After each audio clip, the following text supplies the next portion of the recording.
हरे कृष्णा। एक राजा का मंत्री था, उसका अभ्यास बन गया था, हर बात बोलता था, जो कुछ भी होता था बोला भगवान की बड़ी कृपा। एक बार राजा शिकार खेल लेते हुए तीर से तो उसका अंगूठा कट गया। तो मंत्री ने राजा को कहा कि इसमें भगवान की बड़ी कृपा, आपका अंगूठा कट गया। तो राजा को गुस्सा आ गया कि मेरा अंगूठा कटा और ये बोल रहा है कि बड़ी कृपा, इसको तुरंत जेल में डाल दिया जाए। तो मंत्री को जेल में डाल दिया जाता है। तो उसमें भी वो बोलता है भगवान की बड़ी कृपा, मैं जेल में हूँ। तो फिर राजा एक बार शिकार के लिए जंगल में जाते हैं अपने सिपाहियों के साथ। तो वहाँ के जंगली जो होते हैं उसके राजा उसको बलि के लिए पकड़ लेते हैं राजा को। तो जब उसको चढ़ाया जाता है उस पे बलि पे ना, तो देखते हैं उसका अंगूठा कटा हुआ है। तो बलि उसी की चढ़ाते हैं जिसका अंग भी भंग ना हो, कहीं भी कटा फटा ना हो। तो फिर उसको छोड़ दिया गया।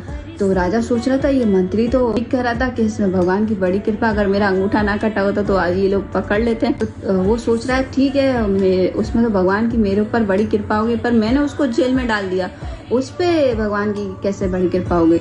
तो फिर वो मंत्री के पास जाता है, सारा किस्सा सुनाता है। मंत्री को जेल से बाहर निकाला जाता है। तो उसको बोलता है कि ऐसा सा हुआ, तो ठीक है मेरे साथ तो भगवान की बड़ी कृपा, पर तुम जेल में चले गए, इसमें भगवान की कैसे बड़ी कृपा ना। तो मंत्री कहता है कि राजा, अगर आप मुझे जेल में ना डालते और मैं आपके साथ शिकार पे चलता, सिपाही कहाँ भी रहे, पर मैं तो, मेरा घोड़ा तो हमेशा आप ही के साथ रहता और आप तो बच जाते, पर ये जंगली मुझे मार देते। तो इसलिए हमारे जीवन में जो कुछ भी हो रहा है, अभी प्रेजेंट में भी हो रहा है, हमको भले दुखदायक लग रहा है, पर हम भगवान से हमेशा ये कहते रहे कि भगवान आपकी बड़ी कृपा है, बड़ी कृपा है, आपसे कभी अमंगल हो ही नहीं सकता, आप सर्वशक्तिमान हैं, से कुछ भी गलत नहीं हो सकता।